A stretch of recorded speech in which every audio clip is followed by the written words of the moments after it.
KBR news కి స్వాగతం. నేటి నుంచి స్త్రీశక్తి ఉచిత బస్సు ప్రయాణం. మోడీకి తోడుగా నేనున్నా. స్వతంత్ర వేడుకల్లో పాకిస్తాన్కు Pawan mass warning.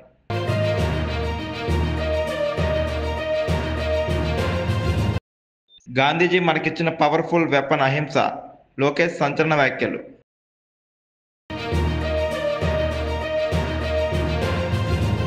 Pulivendra ZPTC ఎన్నికలపై బైరెడ్డి సిద్ధార్థరెడ్డి సంచలన కామెంట్స్.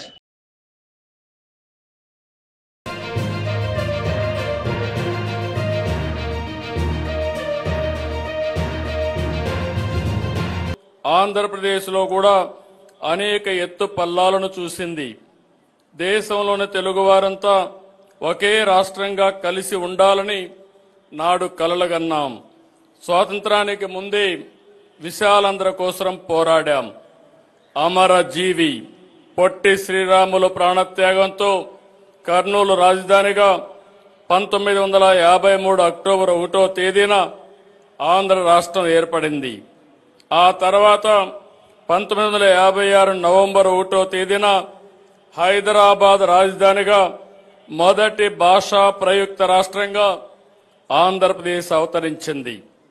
మళ్లీ తిరిగి 2014లో రాష్ట్ర విభజనతో 2 తెలుగు రాష్ట్రాలు ఏర్పడ్డాయి. ఇలా ప్రతిసారి కొత్త సవాళ్లతో రాష్ట్రం ప్రయాణం సాగింది.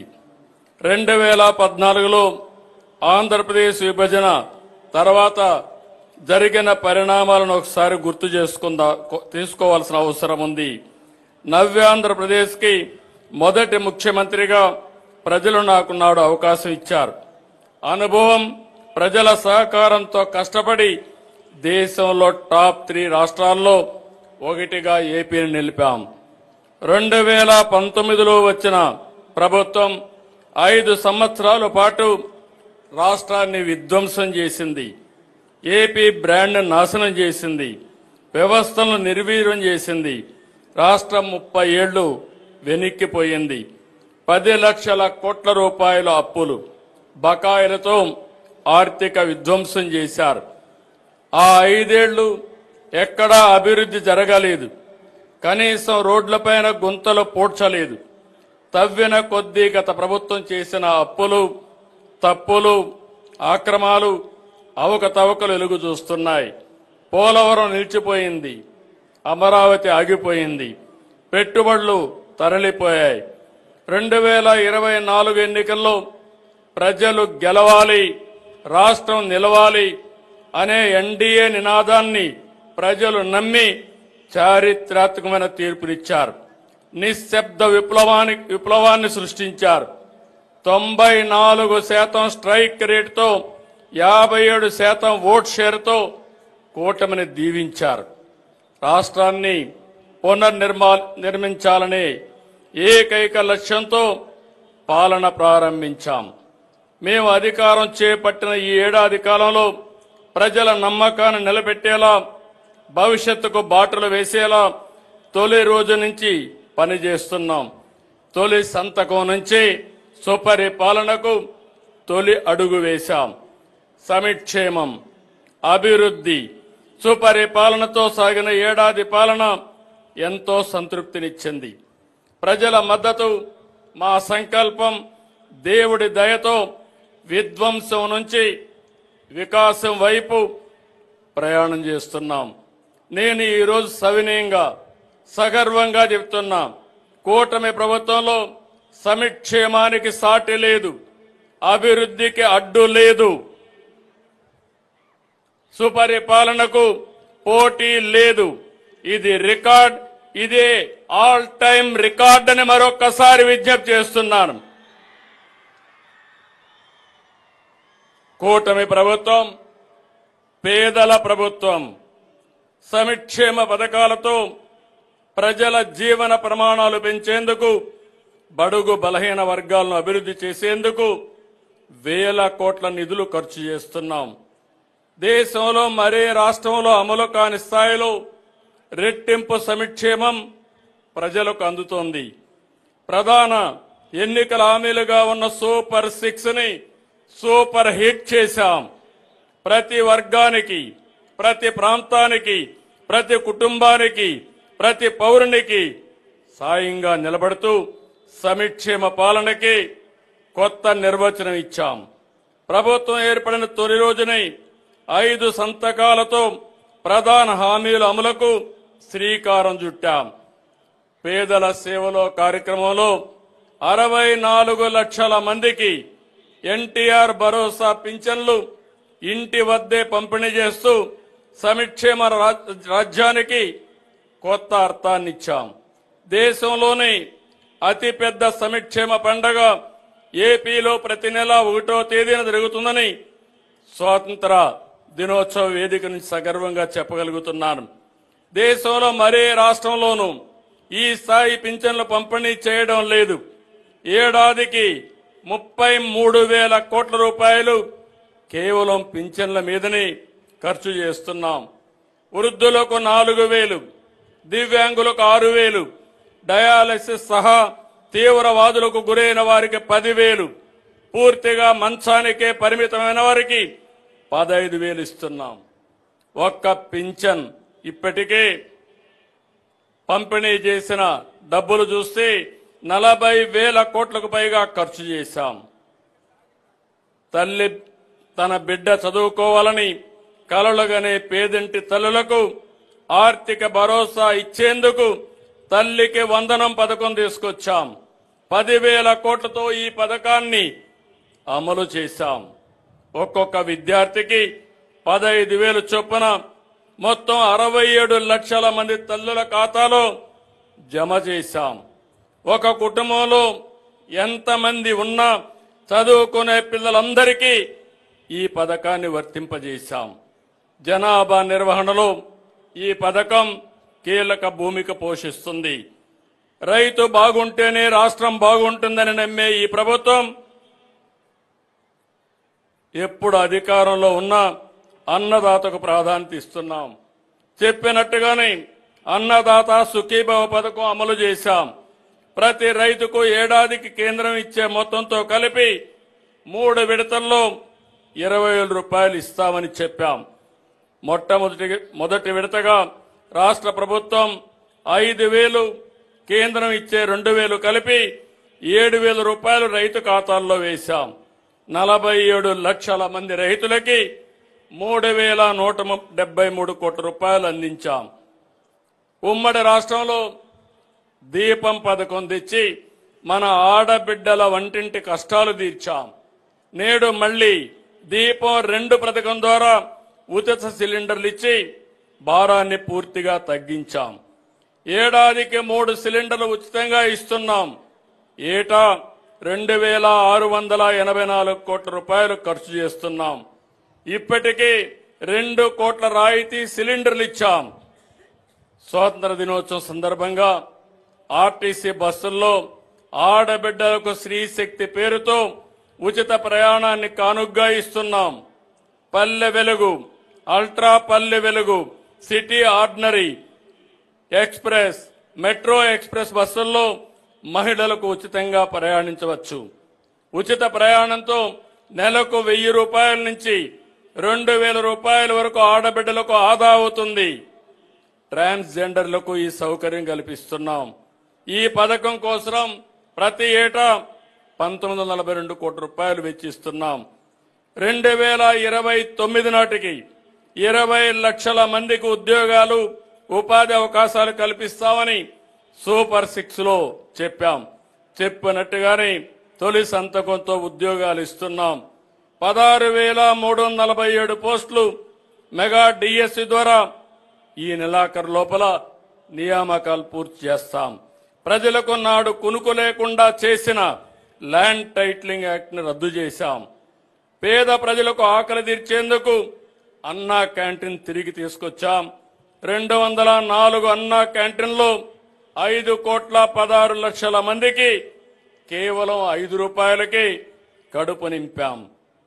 బీసీలను ఆర్థికంగా, సామాజికంగా, రాజకీయంగా ముందుకు తీసుకెళ్లేందుకు ప్రణాళికలు అమలు చేస్తున్నాం. చేతి వృత్తులు, కుల వృత్తులైన అన్ని వర్గాలకు బీసీ కార్పొరేషన్లు ఏర్పాటు చేసి అండగా నిలుస్తున్నాం. బీసీల రక్షణ చట్టం తీసుకుని వచ్చేందుకు మంత్రివర్గ ఉపసంఘం అధ్యయనం చేస్తుంది. స్థానిక సంస్థల్లో బీసీ రిజర్వేషన్లు గత ప్రభుత్వం 24% తగ్గిస్తే మేము తిరిగి 34% పెంచడానికి కృషి చేస్తున్నాం. బీసీల గృహ నిర్మాణానికి అదనంగా 50,000, బీసీల ఇళ్లపై 3 కిలోవాట్ల సోలార్ రూఫ్ టాప్ కి 98,000 రూపాయలు సబ్సిడీ ఇస్తున్నాం. దేవాలయాల్లో పనిచేస్తున్న నాయి బ్రాహ్మణులకు కనీస వేతనం 25,000కు పెంచాం. దేవాలయ ట్రస్ట్ బోర్డులో చోటు కల్పించాం. 40,000 సెలూన్లకి 200 యూనిట్లు ఉచిత విద్యుత్ ఇస్తున్నాం. మేనిఫెస్టోలో చెప్పినట్టు కల్లు గీత కార్మికులకి 10% మద్యం దుకాణాలు, బార్లు కేటాయిస్తున్నాం. మత్స్యకారులకు వేట విరామ సమయంలో 20,000 రూపాయల ఆర్థిక సహాయాన్ని ఇస్తున్నాం. మత్స్యకారుల సేవలో పథకం ద్వారా 1,29,178 మందికి 259 కోట్ల రూపాయలు అందించాం. చేనేత గండగా హ్యాండ్లూమ్కు నెలకు 200 యూనిట్లు, పవర్ లూమ్కు 500 యూనిట్లు ఉచిత విద్యుత్ ఇస్తున్నాం. చేనేత ఉత్పత్తులకు జీఎస్టీ 5% రీఎంబర్స్మెంట్ ఇస్తున్నాం. నేతన్న భరోసా కింద చేనేత కుటుంబానికి ఏడాదికి 25,000 రూపాయలు సహాయం చేస్తున్నాం. వడ్డెరులకు మైనింగ్ లీజుల్లో 10% కేటాయిస్తాం. కురబలకు, యాదవులకు సబ్సిడీలో గొర్రెలు, మేకలు, పశువులు అందించి ఉపాధి కల్పిస్తాం. ఆర్థికంగా వెనుకబడిన ఎంబీసీలకు, అన్ని వర్గాల బీసీలకు ప్రత్యేక కార్యక్రమాలు అమలు చేసి ఆర్థికంగా పైకి తెస్తాం. ఎస్సీల జీవితాల్లో వెలుగును నింపుతున్నాం. గత ప్రభుత్వంలో వేధింపులకు గురైన ఎస్సీ వర్గానికి అండగా నిలిచాం. వారి హక్కులు కాపాడుతూ వారి నిధులు వారికే ఖర్చు చేస్తున్నాం. ఎస్సీల సంక్షేమం కోసం గత బడ్జెట్లో 20,280 కోట్లు ఖర్చు చేశాం. ఎస్సీ సామాజిక వర్గాల్లో పంచాయతీరాజ్ బాధ్యతలు స్వీకరించిన వెంటనే జాతీయ పండుగల నిధులను మైనర్ పంచాయతీలకి 100 నుంచి 10,000కి, మేజర్ పంచాయతీలకి 250 నుంచి 25,000కు పెంచి సర్పంచుల ఆత్మగౌరవాన్ని కాపాడాం. గ్రామ స్వరాజ్య సాధన లక్ష్యంలో భాగంగా ఒకే రోజు 13,326 గ్రామ పంచాయతీల్లో గ్రామ సభలు నిర్వహించి ప్రపంచ రికార్డు సాధించాం. పల్లె పండుగ ద్వారా 4,000 కిలోమీటర్ల సిసి రోడ్లు, 22,500 మినీ గోకులాలు, 1,00,000 నీటి కుంటలు, 15,000 నీటి తొట్లు పూర్తి చేశాం. పంచాయతీరాజ్ ఇంజనీరింగ్ డిపార్ట్మెంట్ ద్వారా 2,000 కిలోమీటర్ల బీటీ రోడ్లు, 14 కొత్త వంతెనలు నిర్మించాం.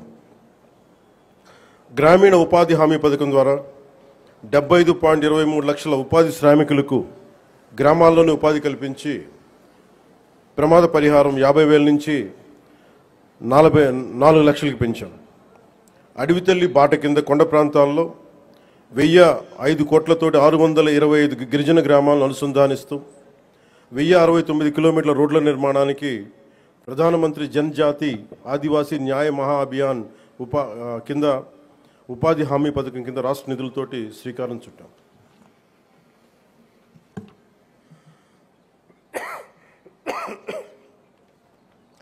జల్ జీవన్ మిషన్ కింద 5 జిల్లాల్లో 5 కొత్త ప్రాజెక్టులని 7,910 కోట్లతో ప్రారంభించి 1,20,00,000 మందికి 30 ఏళ్ల పాటు తాగునీటి భద్రతని కల్పించబోతున్నాం. అటవీ విస్తీర్ణం 30% నుండి 37% పెంచే లక్ష్యంలో 1,00,00,000 మొక్కలు నాటి వీటిని క్యూఆర్ కోడ్లతో ట్రాకింగ్ కూడా ప్రారంభించాం. ఏనుగుల బెడద నివారణకు కర్ణాటక నుంచి కుంకి ఏనుగులని తీసుకొచ్చి విజయవంతంగా ఆపరేషన్లు జరిపాం. ఎకో టూరిజం అభివృద్ధికి అరకులో వుడెన్ బ్రిడ్జ్ నగరవన యోజన కింద 1,122 కోట్లతోటి 61 ప్రాజెక్టులు చేపట్టాం. సైన్స్ అండ్ టెక్నాలజీలో విద్యార్థులకి ఫ్రూగల్ ఇన్నోవేషన్ కింద ప్రోత్సాహకాలు అందించే ప్రణాళికని సిద్ధం చేస్తున్నాం. ముఖ్యంగా కాకినాడ జిల్లా ప్రగతి నివేదిక, అన్నదాత సుఖీభవ, పిఎం కిసాన్ పథకం ద్వారా 1,50,475 మంది రైతులకి 102 కోట్లు తొలి విడతగా జమ చేయడం జరిగింది. స్త్రీ శక్తి పథకం కింద మహిళలకు 187 ప్రత్యేక బస్సుల్లో ఉచిత ఆర్టీసీ ప్రయాణ పథకం ప్రారంభించడం జరుగుతోంది. తల్లికి వందనం పథకం ద్వారా 2,79,312 మంది విద్యార్థుల తల్లులకు ఖాతాలో ఒక్కొక్కరికి 13,000 రూపాయలు జమ చేయడం జరిగింది. అంతర్జాతీయ యోగా దినోత్సవంలో పాల్గొన్న 5,000 మంది యోగా శిక్షకులు, 8 లక్షల ప్రజలకు అభినందనలు తెలియజేస్తున్నాం. 2,69,148 లబ్ధిదారులకు ప్రతి నెల ఎన్టీఆర్ భరోసా పింఛన్ల కింద 116 కోట్లు పంపిణీ చేయడం జరుగుతుంది. ఉపాధి హామీ పథకం ద్వారా 118.46 కోట్ల వేతనాలు, 93.46 కోట్ల మెటీరియల్ ఖర్చుతోటి గ్రామీణ అభివృద్ధి చేయడం జరుగుతూ ఉంది. గత ఏడాది 107 జాబ్ మేళాల ద్వారా 7,000 మందికి మన కర్ణాటక కాకినాడలో 7,000 మందికి ఉద్యోగాల అవకాశాలు కల్పించడం జరిగింది. ప్రతి అసెంబ్లీ నియోజకవర్గంలో స్కిల్ హబ్, పార్లమెంట్ పరిధిలో జేఎన్టీయూ కాకినాడలో స్కిల్ కాలేజ్ ప్రారంభించడం జరిగింది. మాదక ద్రవ్యాల నివారణకు పాఠశాలలు, కళాశాలల్లో ఈగల్ క్లబ్లు ఏర్పాటు చేయడం జరిగింది. జల్ జీవన్ మిషన్ ద్వారా 497 కోట్ల వ్యయంతో ఇప్పటి వరకు 506 పనులు పూర్తి చేయడం జరిగింది. రోడ్లు భవనాల శాఖ ద్వారా 27 కోట్లతోటి రహదారులు గోతులు పూడ్చడం జరిగింది. గడిచిన ఏడాదిలో పిఠాపురం నియోజకవర్గంలో 308 కోట్లకు పైగా పనులు చేసి దేశంలోనే మోడల్ నియోజకవర్గంగా దాన్ని తీర్చిదిద్దుబోతున్నాం. వచ్చే 4 ఏళ్లలో మరింత ప్రగతికి కట్టుబడి ఉన్నామని మీ అందరికీ తెలియజేసుకుంటా ఉన్నాం. ఇంత అభివృద్ధిని మనం సాధించగలిగామంటే ప్రతిసారి కొన్ని చీకటి రోజులు వస్తాయి ప్రతి ఒక్కరికి. మన రాష్ట్రంలో 2019 నుంచి 2024 వరకు ఒక డార్క్ డేస్, బ్రిటిష్ వాళ్ళు ఎలా పరిపాలించారో, బ్రిటిష్ వాళ్ళు దేశాన్ని ఎలా కబంధ హస్తాల్లో పెట్టుకున్నారో మన రాష్ట్రం కూడా అలాంటి కబంధ హస్తాలు పెట్టుకున్నప్పుడు స్వాతంత్ర సమరయోధుల స్ఫూర్తితోటి ఒకటే ఎదుర్కొన్నాం. బ్రిటిష్ వాళ్ళు నేర్పించి వెళ్ళిపోయింది మనకి డివైడ్ అండ్ రూల్, మనల్ని విభజించండి, పాలించండి అని. కానీ ఎలా మన కూటమి ప్రభుత్వం మన స్వాతంత్ర సమరయోధుల స్ఫూర్తితోటి యునైటెడ్ అండ్ రూల్, కలిసి ఉందాం, కలిసి పాలన చేద్దాం, ఇదే కూటమి ప్రభుత్వం తాలూకు ముఖ్య ఉద్దేశం. ఈ స్ఫూర్తిని మేము స్వాతంత్ర సమరయోధుల పోరాట స్ఫూర్తిని నుంచి మేము తీసుకున్నది.